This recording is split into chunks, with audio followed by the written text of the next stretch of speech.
من الشيطان الرجيم. بسم الله الرحمن الرحيم. الحمد لله رب العالمين حمدا حامدين حمدا شاكرين حمدا يوافي ويكافئ مزيدا. يا ربنا لك الحمد كما ينبغي لجلالك الكريم وعظيم سلطانك. اللهم صل وسلم على سيد المرسلين وعلى آله وصحبه أجمعين. قال رب اشرح لي صدري ويسر لي أمري واحلل عقدة من لساني يفقهوا قولي. رب زدني علما وارزقني فهما. سلام قولا من رب رحيم. سلام قولا من رب رحيم. سلام قولا من رب رحيم. أما بعد. Assalamualaikum warahmatullahi wabarakatuh. Waalaikumsalam. Alhamdulillah. Pertamanya seperti biasa kita merafakkan kesyukuran kita kehadrat Allah Subhanahu wa taala. Nikmat dan kurniaan yang Allah kurniakan kepada kita pada hari ini, kita masih lagi diberi peluang oleh Allah untuk berada di satu bulan yang cukup kita nantikan. Bulan yang mana kita juga maklum tentang segala ibadah kita yang dilakukan pada waktu ini ditambahkan lagi ganjaran oleh Allah Subhanahu wa taala. Dan di saat kemuliaan yang Allah berikan kita pada bulan ini, kita sangat-sangat kena bersyukur kerana Allah masih lagi mencampakkan dalam diri kita pada waktu ini satu sifat. Yang ini sifat ini merupakan rezeki yang cukup besar, iaitu sifat kita ada rasa tanggungjawab kita sebagai hamba Allah Subhanahu wa taala. Yang mana sifat ini tak ramai orang boleh. Ada dari kalangan manusia yang mengaku dirinya orang Islam dan sebagainya, tapi tanggungjawab dia sebagai seorang mukmin tidak dilakukan dengan sebaik mungkin. Di hari ini dengan perasaan sedemikian menyebabkan kita hadir. Kita masih lagi menguatkan diri kita untuk datang hadir bersama-sama dalam majlis ilmu, dalam keadaan kita bersama-sama nak mendirikan solat berjemaah. Walaupun ia bukan satu kewajipan hakikat, tapi ini juga tuntutan yang dituntut oleh Allah Subhanahu wa taala, dan kita lakukan sepastinya itu akan memberikan gambaran ataupun ganjaran yang besar oleh Allah Subhanahu wa taala. Mudah-mudahan kita bertemu dengan Allah Subhanahu wa taala Azza wa Jalla dalam keadaan insan yang beriman, dalam keadaan husnul khatimah sebagai penamat yang baik, insyaallah. Para pendengar yang dimuliakan Allah Subhanahu wa taala, berkaitan tentang doa yang sering kali kita baca ketika mana kita bersama-sama mendirikan solat tarawih. Antara doa yang diamalkan apabila kita berada pada 10 malam yang terakhir khususnya, iaitu kita menyebut Allahumma innaka afuwun karim tuhibbul afwa fa'fu anna. Doa yang sering kali kita dengar bila kita imam baca. Dan ini merupakan doa yang dituntut untuk kita baca, khususnya kita berada pada 10 malam terakhir, ketika mana kita melalui detik-detik pada malam Lailatul Qadar. Iaitu apa maksudnya? Allahumma innaka afuwun karim. Ya Allah, ya Tuhan kami, kita kata innaka afuwun karim, sesungguhnya engkau ini ya Allah afuwun karim, iaitu yang maha memberi pengampunan. Wa tuhibbul afwa fa'fu anna, dan engkau sangat menyukai memberi pengampunan itu sendiri. Maknanya dalam keadaan kita minta kepada Allah, Allahumma innaka afuwun karim, maknanya kita beritahu kepada Allah, ya Allah, ya Tuhanku, sesungguhnya engkau ni maha memberi kemaafan dan engkau mencintai. Engkau memang engkau memang Tuhan yang memberikan kemaafan. Maknanya kita minta keampunan daripada Allah Subhanahu wa taala, untuk kita nak mendapat keampunan daripada Allah Subhanahu wa taala. Namun di sana sebenarnya Allah Subhanahu wa taala telah merakamkan dalam satu surah, itu dalam surah An-Nur, berkaitan sekiranya kita ini ingin mendapat keampunan daripada Allah Subhanahu wa taala, maka terlebih dahulu kita perlu memberikan kemaafan kita dulu. Iaitu dalam surah An-Nur ayat yang ke-22, wal ya'fu wal yasfahu, kata Allah Subhanahu wa taala. Yaitu kalau ingin mendapatkan keampunan daripada Allah Subhanahu wa taala, hendaklah mereka itu memberikan kemaafan terlebih dahulu. Mana hari ini dalam keadaan kita bermunajat kepada Allah, kita minta supaya Allah berikanlah kepada aku keampunan, berikanlah kepada aku keampunan. Namun di sana, untuk kita nak mendapat keampunan daripada Allah Subhanahu wa taala dalam diri kita ini antara sesama dengan manusia, perlu kita berlapang dada terlebih dahulu. Kita nak mendapat nikmat daripada Allah dalam diri kita ini, perlu mendapat redha antara sesama manusia terlebih dahulu. Ayat wal yafu wal yasfahu ini, ayat dalam ayat surah 22 surah An-Nur ini, ayat ini sebenarnya diturunkan kepada Abu Bakar. Iaitu peristiwa berlaku pada tahun ke-5 Hijrah. Yang mana pada waktu itu Abu Bakar dia pernah bersumpah atas nama Allah Subhanahu wa taala dan Rasul, yang dia tak akan sama sekali akan memberikan bantuan. Maksudnya dia bersumpah dengan nama Allah, dia tidak akan sama sekali memberikan bantuan kepada sepupu dia yang bernama Mistah bin Usasah. Mistah bin Usasah ni sepupu dia, orang yang miskin, yang mana dia memang setiap bulan mendapat bantuan daripada Abu Bakar. Tiba-tiba Abu Bakar bersumpah kepada Allah Subhanahu wa taala dan kepada Rasul bahawa dia tak akan sekali-kali dan dia akan memberhentikan untuk memberi nafkah bantuan kepada sepupu dia. Mana pasal apa Abu Bakar begitu marah sampai tahap untuk nak memberi bantuan ini pun Abu Bakar kata cukup, dia tak akan berilah bantuan kepada sepupu dia. Sedangkan kita tahu Abu Bakar ni merupakan seorang yang cukup lemah lembut dan sebagainya. Tapi kenapa sampai tahap sedemikian?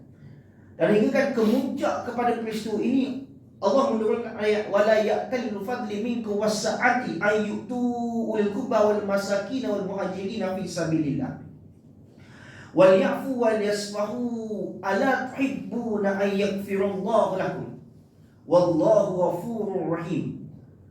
Maksudnya janganlah seseorang yang berharta serta berlapang hidupnya dari kalangan kamu bersumpah tidak mahu lagi memberi bantuan kepada kaum kerabat dan orang-orang miskin serta orang-orang yang berhijrah pada jalan Allah. Dan sebaliknya hendaklah dia memaafkan dan melupakan kesalahan orang-orang itu. Tidakkah kamu suka supaya Allah mengampunkan dosa kamu?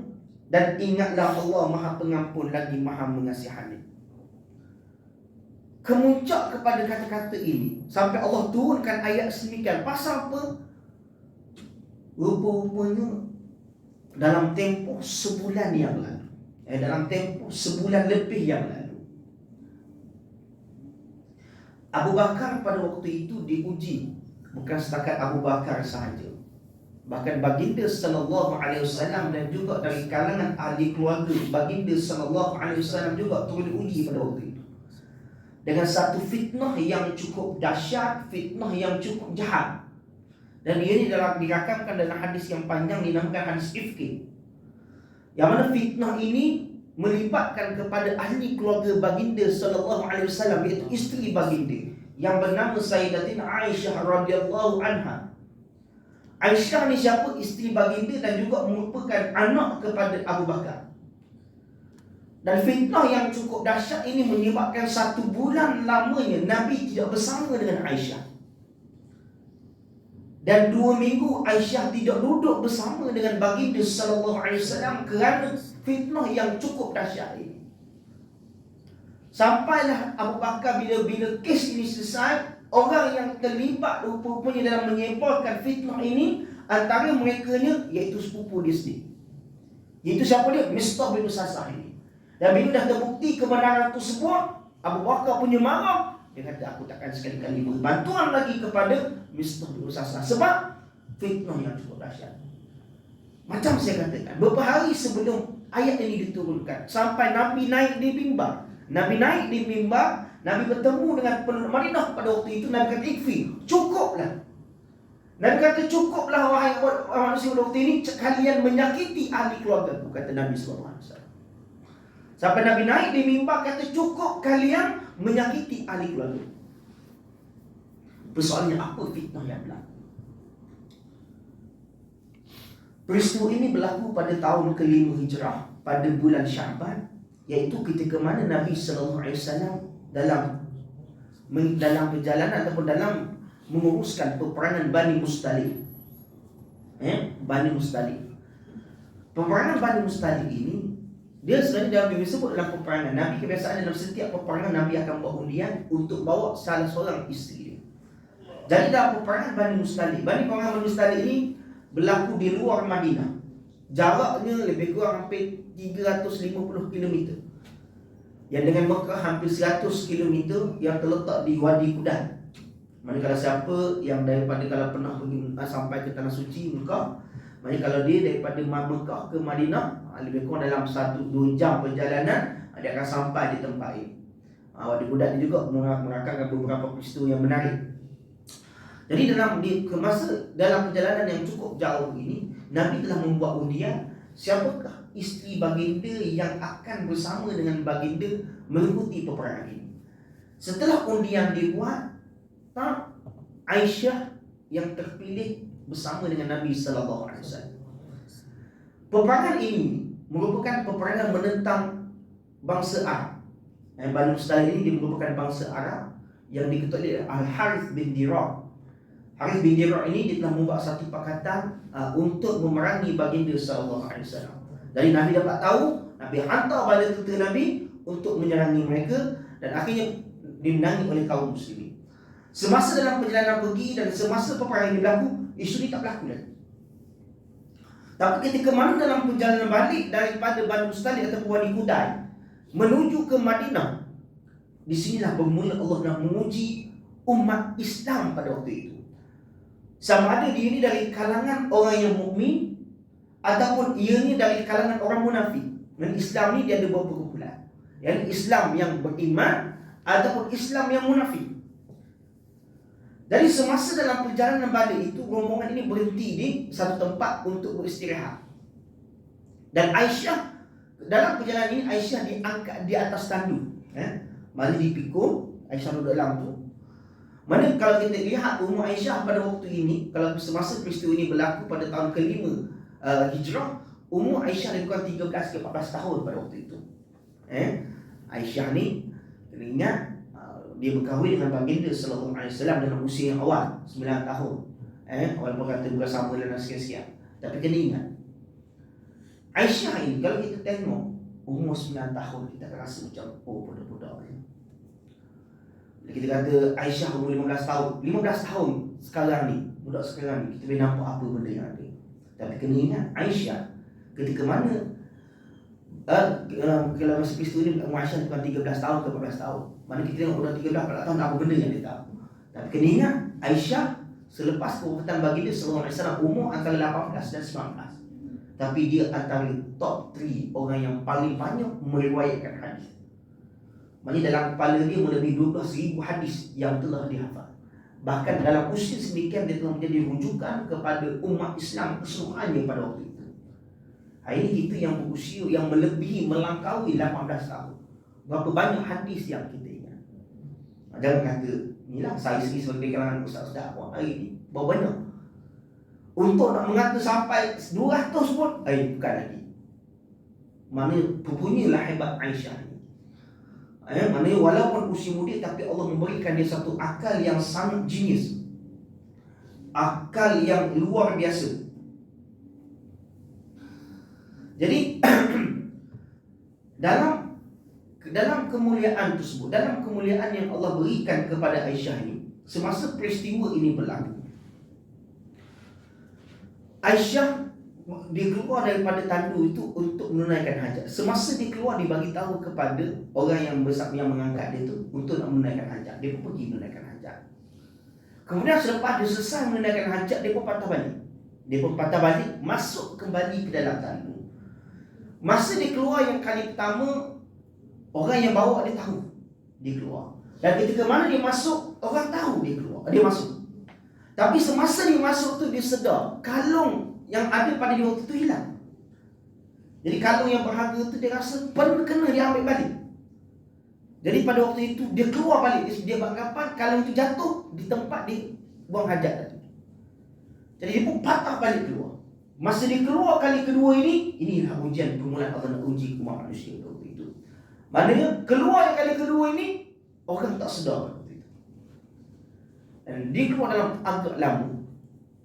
Semasa rombongan ini angkat tanduk, sebab Aisyah umur 13, dia dalam usia sikit kan, berat macam mana, angkat tak sedar. Maknanya Allah nak memberi ujian kepada orang ni. Maknanya benda yang kadang-kadang tak masuk akal pun benda tu boleh berlaku. Takkan tak sedar, Aisyah tak ada kat situ. Tapi benda ni Allah nak uji. Menyebabkan ketika mana Aisyah sampai balik di tempat tadi, tengok-tengok rombongan tu dah keluar. Dia nak beritahu Aisyah bila dia mengalami situasi ini, dia tak panik. Jadi apa cara yang dia buat, dia itu duduk di tempat yang sama. Sebab dia tahu kalau dia kejar pun dia akan sesat. Jadi untuk senang orang nak cari dia balik, dia kekal di tempat tersebut. Selang berapa lama dia duduk kat situ, tiba-tiba daripada jauh dia nampak seorang lelaki yang sedang menaiki unta datang ke arah dia. Dan lelaki itu bila datang, dia melihat seorang wanita, tiba-tiba dia tengok wanita tersebut, dia kenal siapa wanita itu.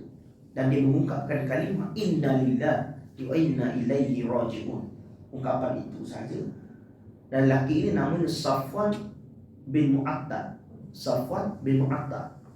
Jadi semasa dia melihat wanita ini, dia mengungkap inna lillahi wa inna ilaihi raji'un, dan tak cakap apa, dia turun daripada unta dia dan dia biar Aisyah naik di atas unta tersebut. Dan dia pun berjalan balik ke Madinah. Semasa dalam perjalanan balik, rombongan yang pada Madinah sampai. Tengok-tengok bau sedap, Aisyah tak ada. Riuh habis di Madinah, cakap Aisyah hilang. Dan pada waktu itulah baru mereka membuat satu perbincangan untuk nak buat gerakan nak mencari Aisyah. Dalam keadaan tengah memilih sekian-sekian untuk nak cari gerakan nak cari Aisyah ni, tiba-tiba nampak daripada jauh seorang lelaki dan seorang wanita berjalan berduaan pada waktu itu. Maksudnya seorang naik unta, seorang di bawah, tapi berduaan pada waktu itu. Dan ketika mana sampai orang kata, oh Aisyah ada dah. Dan Aisyah pun turun balik, tak cakap apa-apa, masuk ke rumah dia dan tak pun cakap apa-apa. Tapi pada waktu itulah mulalah orang mula membuat fitnah kepada isteri baginda sallallahu alaihi wasallam dengan menyatakan bahawa mana mungkin apabila lelaki dan perempuan berduaan tapi tidak melakukan perkara-perkara yang kecil. Idea asalnya dilakukan oleh Abdullah bin Ubay pada waktu itu dan disambut oleh orang muslimin yang lain, dan menyebabkan fitnah ini berjalan begitu cepat dan tersebar begitu luas. Sebab itulah hari ini apa yang saya nak beritahu, benda fitnah ini pembuat dia, pencetus dia adalah orang yang sangat kecil, tapi penyebar dia itu adalah dari kalangan orang yang tidak memiliki benda tersebut, dan mereka juga dari kalangan orang Islam. Jadi sama macam kita hari ini. Kita hari ini berada di satu zaman yang sangat cepat maklumat itu sampai. Kadang-kadang orang yang di tempat kajian apa tak tahu benda tu lagi, tengah panik lagi, tiba-tiba kita yang tidak berada di tempat kajian, kita meluai satu-satu benda perkara tersebut. Kerana maklumat terlalu cepat. Dia berbeza dengan zaman dulu pula. Dia ada perlakuan lah. Bila cepat sampai, macam-macam benda pelik boleh berlaku. Yang dulu pula maklumat lambat sampai. Bila maklumat lambat sampai, di tengah-tengah tu macam-macam boleh berlaku. Sebab itulah kalau kita tengok dalam sejarah Islam, berlakunya fitnah besar dalam sejarah Islam ni, iaitu apabila berlakunya pembunuhan kepada Sayyidina Uthman. Yang ini merupakan satu peristiwa fitnah yang cukup besar berlaku pada zaman Islam hingga menyebabkan selepas pada kematian Uthman, apa yang berlaku? Umat Islam berperang sesama sendiri. Fitnah yang cukup dahsyat. Kenapa? Berita tu sampai, utusan sampai nak memberi utusan, di tengah-tengah tu berlaku pembelotan dan sebagainya. Di zaman Sayyidina Umar, di zaman Sayyidina Umar, ketika mana Sayyidina Umar menawan kota Syam dan sampai kepada Palestin, antara kehebatan daripada Sayyidina Umar pada waktu itu, maklumat yang disalurkan begitu cepat sampai. yang mana daripada Syam nak sampai ke Madinah, perjalanannya kadang-kadang membawa kepada 1 bulan lamanya. Mana kalau perisik itu memakan masa 2 minggu, paling cepat 10 hari sampai. Tetapi di zaman Sayyidina Umar, tentera dia boleh menyebarkan maklumat tidak sampai 2 hari. Dan ada yang menyatakan 1 hari sampai maklumat dengan cara macam mana? Iaitu Sayyidina Umar telah mengaturkan tentera dia di satu tempat ke satu tempat dengan jarak yang tertentu. Maknanya apabila mana satu di satu tempat kejadian, satu lagi sampai ke Medan Khalifah, iaitu di Madinah. Jadinya apabila ada sahaja berita maklumat, orang yang berada di tempat kejadian itu dia akan melaungkan kepada orang yang B. Dia akan laungkan, maknanya kalau contohlah suara tu boleh dengar dalam jarak 300 meter contoh. Maknanya 300 meter tu akan ada orang. Jadi orang sini akan menjerit. Dia akan menjerit beritahu maklumat yang mana kelajuan suara ini memintas kelajuan kuda pada waktu itu. Menyebabkan maklumat pok tu sampai kepada Sayyidina Umar. Dan Sayyidina Umar yang berada di Madinah membuat perkiraan dan terus memberi maklum balas pok sampai kepada tentera Abu Badil Al-Jarrah yang berada di Syam pada waktu itu. Jadi maklumat sangat cepat. Jadi ini antara kehebatan yang dilakukan di zaman Sayyidina Umar. Tapi yang berlaku kepada zaman Nabi SAW ini, penyebaran maklumat ini telah dimanipulasi pada waktu itu, hingga menyebabkan tuduhan yang berlaku ini. Nabi SAW sendiri tidak mampu untuk nak membenarkan Aisyah pada waktu itu. Kerana fitnah yang berlaku seolah menunjukkan memang Aisyah melakukan zina dengan Safwan bin Mu'attal pada waktu itu. Hingga kan Nabi jarang balik ke rumah pada itu. Balik dalam waktu yang sekejap sahaja. Dan selepas 2 minggu peristiwa ini berlaku, Aisyah pada waktu itu dia berkata kepada baginda sallallahu alaihi wasallam. Dia kata, wahai suamiku, wahai Rasulullah, aku melihat pada waktu ini engkau dalam keadaan yang begitu sibuk sekali, kata dia. Mana kau dalam keadaan begitu sibuk sekali dalam urusan ni, tak apalah, kata dia. Boleh tak aku nak minta izin dengan kamu pada waktu ini untuk engkau hantarkan aku balik ke rumah ayah dan bondaku, supaya urusanmu aku tak ganggu dan aku boleh bersama dengan ahli keluarga.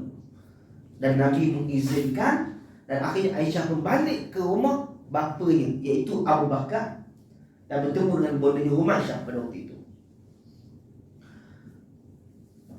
Ketika mana dia sampai di rumah, dia disambut tenang oleh ahli keluarga, yang mana ahli keluarganya pada waktu itu tahu kenapa Aisyah balik. Tapi Aisyah dibalik di banggapan sebab Nabi dalam keadaan sibuk hingga menyebabkan Nabi tidak dapat bersama dengan dia ataupun melayani dia, dan dia balik ke rumah. Tapi ahli keluarga dia tahu pasal apa dia tak balik, pasal apa dia balik.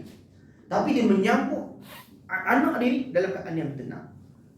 Kalau nak mengikutkan ketika mana berita ini tersebar, bonda Aisyah pada waktu itu berada di pasar, dengar saja fitnah ini sampai ke telinga dia, pengsan dia kat tengah pasar. Sebab kena ingat, zina ni bukan benda yang main-main. Lebih-lebih lagi dia adalah isteri bagi dia, dikenali sebagai Ummul Mukminin, ibu kepada orang yang beriman. Sebab itulah kalau kena ingat, isteri baginda sallallahu alaihi wasallam setelah kewafatan baginda, isteri baginda tak boleh berkahwin dengan mana-mana orang. Sebab bagi antara taraf isteri Nabi dan juga bagi golongan orang muslim, taraf dia sebagai ibu. Jadi mana mungkin ibu berkahwin dengan anak. Jadi tidak boleh berkahwin. Jadi taraf sangat tinggi.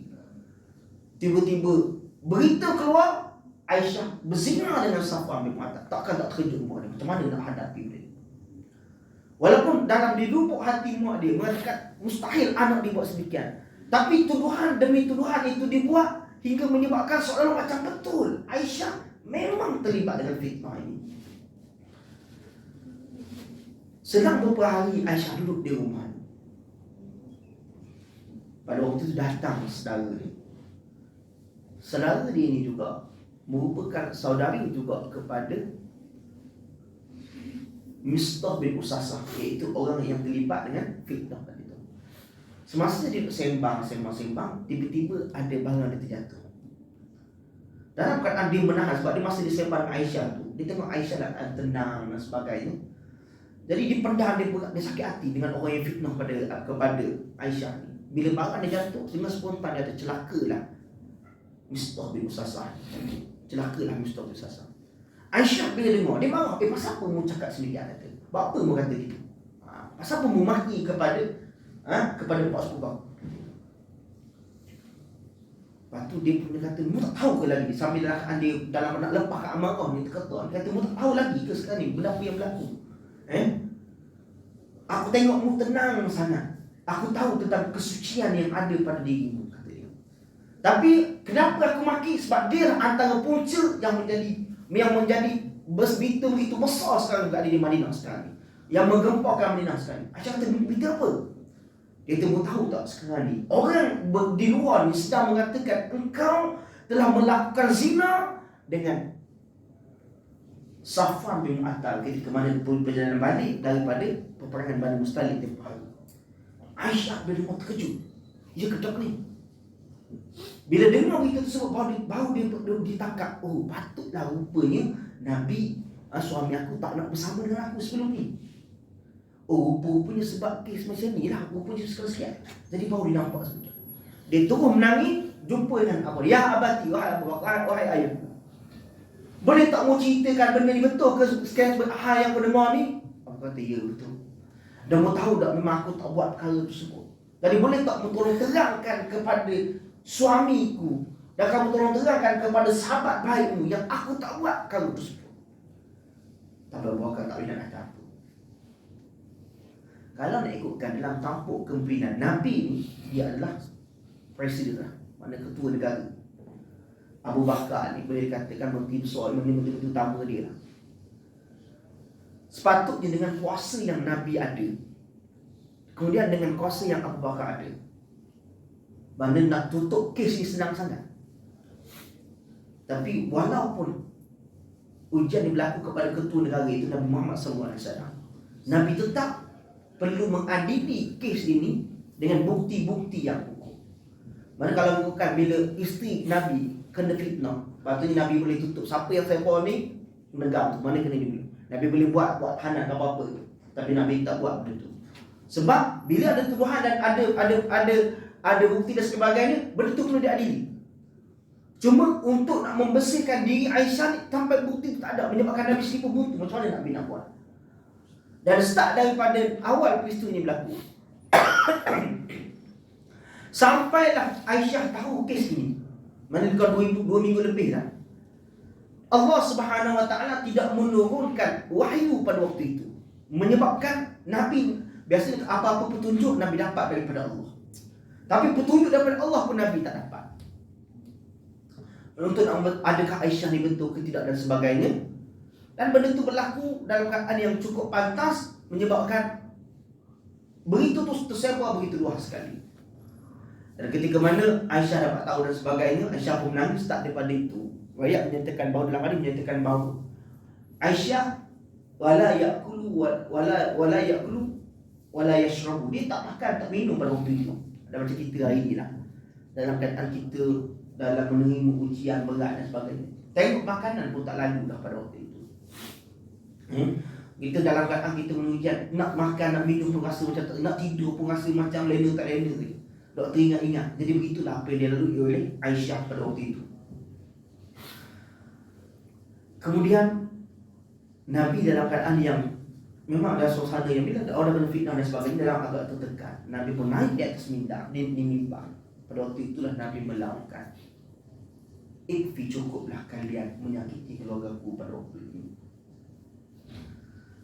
Dan setelah pada itu Nabi pun turun, Nabi bertemu dengan sahabat Nabi. Ada yang bersama Nabi iaitu Zaid bin Sabit.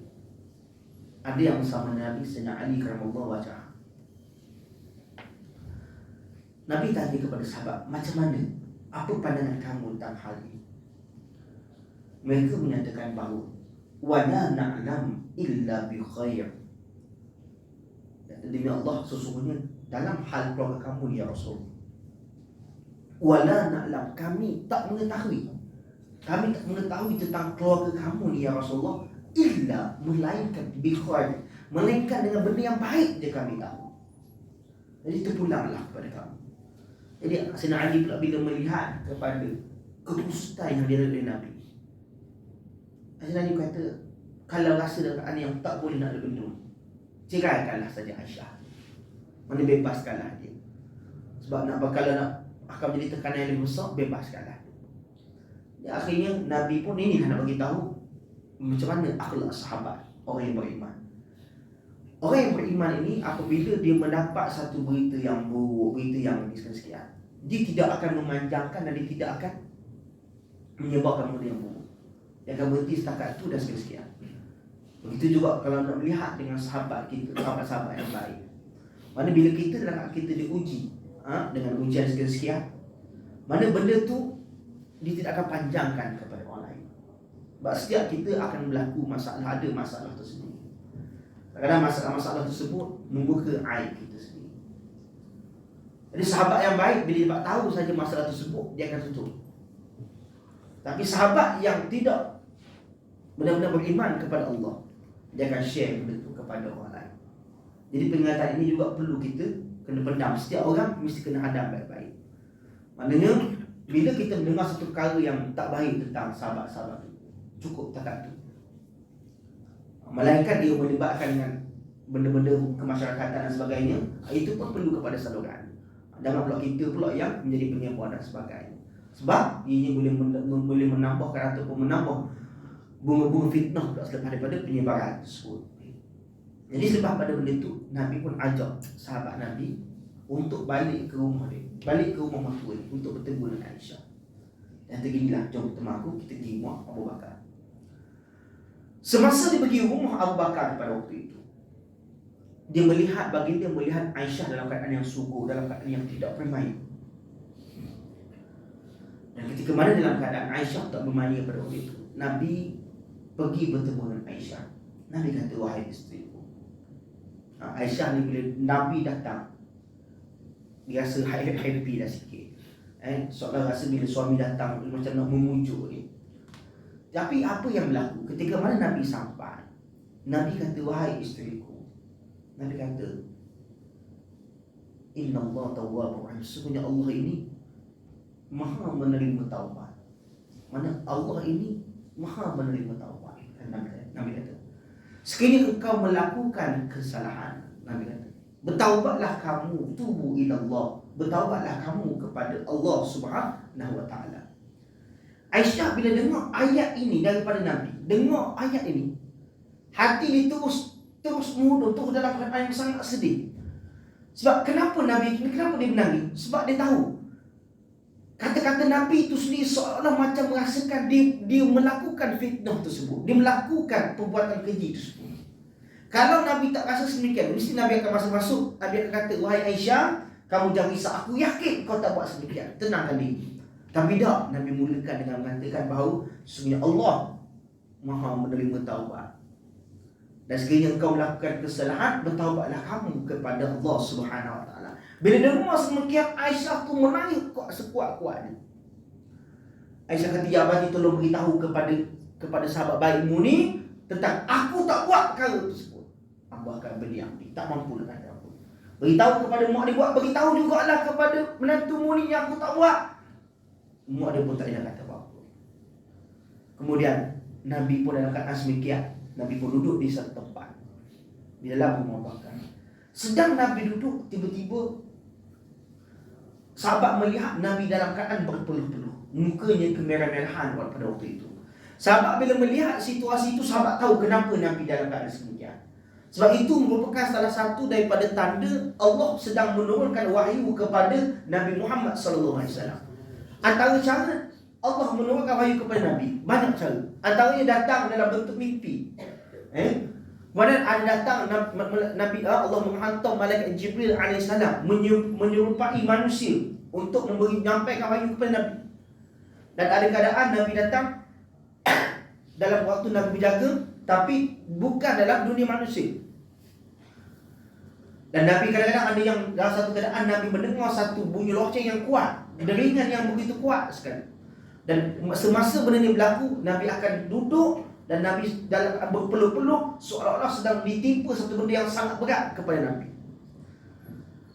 Dan ketika mana Nabi berpeluh-peluh pada waktu itu, sahabat menunggu dengan tenang. Apa yang berlaku pada waktu itu? Apa yang Nabi sampaikan oleh Allah kepada Nabi? Selang lepas pada itu, Nabi pun mengangkat. Lepas pada berapa lama itu, Nabi pun mengangkat muka Nabi. Dengan keadaan senyuman, Nabi pun pergi kepada Aisyah. Nabi berkata, beruntunglah kamu Aisyah, beruntunglah kamu wahai Aisyah. Sesungguhnya Allah Subhanahu wa taala telah membenarkan kamu pada waktu itu. Ini dirakamkan dalam surah An-Nur ayat yang ke-11 yang berbunyi pada a'udzubillahi minasyaitonir rajim.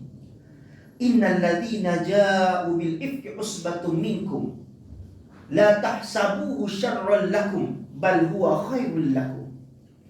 Likulli imri'in minhum maktasaba minal ithmi walladzi tawalla kibrahu minhum lahu adzabun adzim. Apa kata Allah Subhanahu wa taala? Innal ladzina ja'u bil ifki usbatun minkum. Sesungguhnya orang-orang yang membawa berita dusta, innal ladzina ja'u bil ifki usbatun, yang datang membawa berita palsu itu, minkum kata Allah, adalah daripada kalangan kamu juga. La tahsabuhu syarran lakum, dan kata Allah lagi, janganlah kamu menyangka berita buruk itu merupakan satu yang buruk bagi kamu. Bal huwa khairul lakum, bahkan ia merupakan berita baik untuk kamu.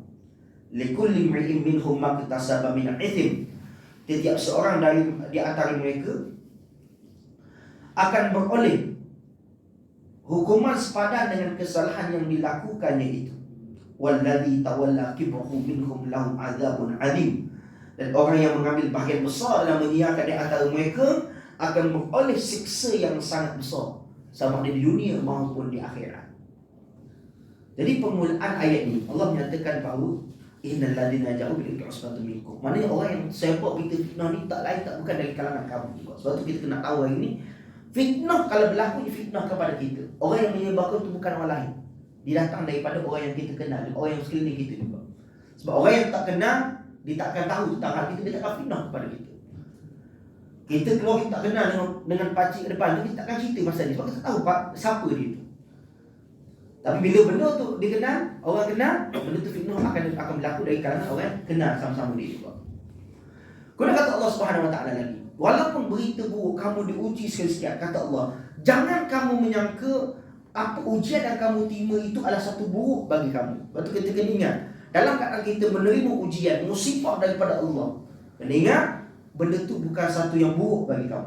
Ujian yang Allah berikan kepada kita sebenarnya adalah untuk Allah nak mengangkat darjat kita pada waktu itu.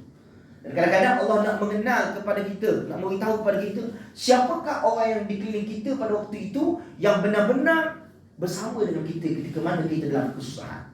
Mana penting bila kita dalam ujian, kita tengok Allah nak tengok macam mana tahap kebenaran kita. Sebab tu kita hari ni bila kita mengaku kita orang yang beriman, kita mengaku kita beriman, ketika ini Allah mengatakan ahasiban nasu aytraku an yaqulu amanna wa hum la yuftanun. Apakah kamu mengira pada waktu ini dengan kamu mengatakan amanna, aku dah beriman, tanpa Allah menguji kamu? Jadi dalam keadaan kita mengharungi detik-detik sebagai orang yang Islam, orang yang nak beriman kepada Allah, kita kena ingat Allah akan uji kita dulu. Dan ujian yang Allah berikan kepada kita, Allah tengok macam mana tindak balas reaksi kita. Kalau ujian tersebut kita dengan tenang, redha, maka kebaikan yang besar limpah ruah Allah akan berikan kepada kita. Macam zaman kita belajar dulu lah. Kita setiap tahun, setiap kali kita ni, kita akan ada mengalami peperiksaan.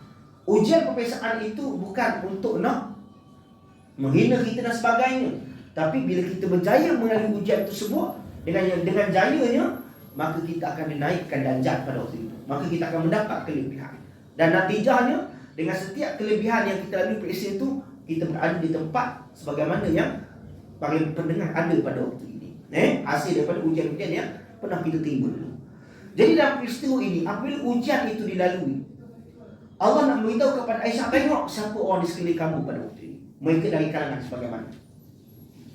Dan kata Allah, orang yang terlibat dengan berita ini kesungguhnya akan menerima ujian, akan menerima siksaan yang berat daripada Allah Subhanahu wa taala. Sebab tu Aisyah ini merupakan orang yang sangat special. Selain dia daripada isteri baginda sallallahu alaihi wasallam, Aisyah ini merupakan seorang insan yang mana diri dia itu telah dibersihkan oleh Allah Subhanahu wa taala. Mana Allah turunkan ayat khas untuk nak membersihkan Aisyah. Sebab itulah Aisyah ketika mana peristiwa ini berlaku, dia kata tidak adalah satu kegembiraan yang paling besar aku lalui pada waktu itu. Kenapa? Di saat pada waktu itu ayah aku yang membesarkan aku, bondaku yang melahirkan aku, suamiku merupakan utusan Allah, Rasulullah. Pada waktu itu ketika mana aku diuji, kesemua mereka tidak dapat nak membersihkan diriku, kesemuanya tidak dapat nak membela diriku. Tiba-tiba datang pertolongan daripada Allah yang telah membersihkan diriku. Sebab tu hari ini apabila Aisyah isteri Nabi dalam keadaan diuji, kita sebagai orang yang beriman kena adalah orang yang pertama mempertahankan isteri baginda sallallahu alaihi wasallam. Antara kumpulan yang sangat membenci Nabi, membenci Aisyah, siapa dia? Iaitu golongan Syiah. Syiah ni memanglah ada beberapa kumpulan, tapi Syiah Imamiyah Rafidhah ni antara Syiah yang sangat membenci. Bahkan pernah berlaku dalam satu majlis mereka, dia bersama dengan guru agama mereka. Aisyah ni dia memang digelar oleh Nabi Aisyah Humairah. Aisyah Humairah iaitu Aisyah yang kemerah-merahan. Yang boleh sebab apa? Aisyah ni pipi dia merah. Panggilan manja dia nak panggil Aisyah Humairah. Jadi dalam audien pada waktu itu di majlis Syiah ni, orang Syiah tanya kepada guru agama ni. Dia kata boleh tak menterangkan sebenarnya Humairah ni maksud dia apa sebenarnya? Dia kata sebenarnya kena ingat, dia kata Humairah ini bukan berasal daripada perkataan hamra, iaitu merah, bukan. Humairah ini berasal daripada perkataan himar, iaitu keledai. Jadi Nabi ini daripada awal dipanggil Aisyah ni keledai. Jadi Aisyah ni memang waktu dah penghinaan perlu kepada Aisyah. Kenapa marah sangat Syiah kepada Aisyah? Sebab kerana ketika mana selepas kematian Sayyidina Uthman, berlakunya peperangan antara golongan muslimin, sesama muslimin ini, iaitu kelompok Sayyidina Ali dengan golongan Muawiyah. Sayyidina Ali bersama tentera ini, Muawiyah antara yang bersama dengan Muawiyah iaitu Aisyah pada waktu itu. Dan akhirnya berlaku peperangan menyebabkan mereka balas. Jadi orang yang Syiah ni, yang konon-kononnya nak membela Sayyidina Ali, mereka menentang kesemua sahabat. Mereka mengkafirkan sahabat, hatta isteri Nabi juga dia mengkafirkan. Sedangkan kalau diperhalusi pada kisah tersebut, Aisyah mula-mula saja, lepas tu ditarik diri balik dah. Tapi itulah yang berlaku golongan Syiah ni. Jadi kita bila berlaku fitnah kepada Aisyah, khususnya orang memberitahu Aisyah lah kat sekian dan sebagainya, kita orang yang kena kuat mempertahankan. Sebab apa? Allah sendiri telah mensucikan Aisyah pada waktu itu. Dan pada waktu itulah berlaku penurunan ayat walladzina yarmunal muhsanati thumma lam ya'tu bi arba'ati syuhada. Dan orang-orang yang beriman yang menuduh dan orang-orang yang menuduh perempuan yang beriman kemudian melakukan zina, kemudian dia tidak mendatangkan saksi, kemudian dia akan dikenakan hukuman sebanyak 80 jaldah. Dia akan dikenakan sebatan sebanyak 80 sebatan. Selepas ayat ini diturunkan, maka kesemua orang yang terlibat pada waktu itu, semua mereka yang terlibat pada waktu itu dikenakan hukuman hudud, iaitu sebat 80 sebatan. Termasuklah sepupu kepada Abu Bakar, Mistah bin Sasah pun kena sebat juga. Tapi kalau kita tengok balik dalam ayat ini, Allah menyatakan bahawa minhum lahu azabun azim. Maknanya dalam ayat ini Allah menyatakan kesemua mereka akan menerima ujian, menerima azab yang pedih, sama ada di dunia maupun di akhirat. Persoalannya, pasal apa orang yang dah kena hukuman hudud ni akhirat pun dia kena juga? Sebab kena ingat, hukuman hudud ini sekiranya pesalah itu dikenakan hukuman hudud, pesalah tu dia tak perlu taubat pun. Secara umum dia tak perlu taubat, Allah beri pengampunan daripada dia. Sebab oleh kerana hukuman yang diterima, maka dia tak perlu bertaubat. Hukuman tu mana Allah dah beri kosong-kosong balik dah. Sebab balasan Allah dah beri kat dunia dah. Itu kelebihan hudud ni.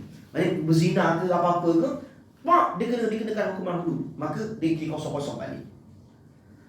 Tapi bila ke dalam ayat ini Allah menyatakan bahawa dunia pun kena, akhirat pun kena juga. Pasal apa? Sedangkan mereka ni dah kena sebab dah, sepatutnya akhirat tak kena juga.